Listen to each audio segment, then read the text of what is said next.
I am going to show you how to make a basic AI that will follow you when you become in sight with him. So the first thing here, what I'm going to do is I'm going to go into my third person blueprints. I'm going to copy this or to a new folder. So the new folder, I'm going to name it AI. Then I go into my blueprints, select this character, going to go into AI, going to copy here, go back in here. I'm going to double click this, and what I'm going to do in here, set up the basic AI that we need. So I'm going to select the camera. We don't need a camera. We do not need a camera boom. And then in the event graph, we do not need all of this. Okay. Another thing in here, I'm just going to change the color of the character so he will look different. I'm going to save, compile, and close this down. So the next thing in here, we need for something to control this AI, to tell this is an AI. So we can go into Blueprint class, and we're going to type in AI controller, this right here. Select. I'm going to name this AI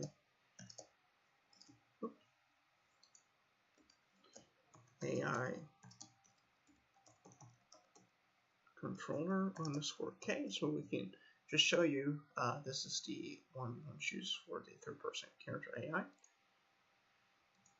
We are going to go into the third person character again, and then in the pawn, make sure the person character is selected. In the pawn class, we're going to change to the AI control that we created, which is this right here. Doing that, and compile, save. And the next thing in here, we are going to set up the event graph to tell it, the AI, to follow us. But I forgot to create one important component. We do need to add a thing called a pawn sensing. In order to see it, we're going to hit compile and then select it. So basically, it is this green line. Whenever it comes in sight, then the AI will follow us, but it is set to 90 peripheral vision angle. So we're going to change that to 45. That's what normally humans see. Okay, now let's go back into the event graph. Since we created this pawn sensing, we can do a it is called on-see pawn. On-see pawn. This right here, on-see pawn. Select this, zoom in, and then we are going to cast it to the third person character, what it is. Going to cast to third person character, and the pawn is the object, and next we're going to tell it to move towards us. So we're going to right click, and there's a function called AI move to. AI move to. This one right here. Okay, we want to connect it. Oops. Connect. Do that. And the as the third person character, this right here should go to the target character. Okay. And the last thing we need to do is we need to reference it to itself. So in the pawn right here, I'm going to type in ref, this one right here, get reference to self. Click. And I'm going to hit compile, save. And the last thing in here, right now it has the same running speed as we do. I want to make us slow it down, so it will actually, we can actually run away from it. So I'm going to change it to 300. Do that, make sure character movement here is clicked.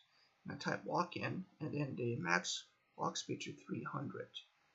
Hit compile, save, and close this down.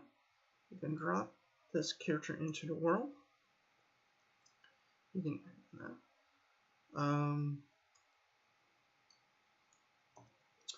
one more thing we have to do, we need to add a nav mesh.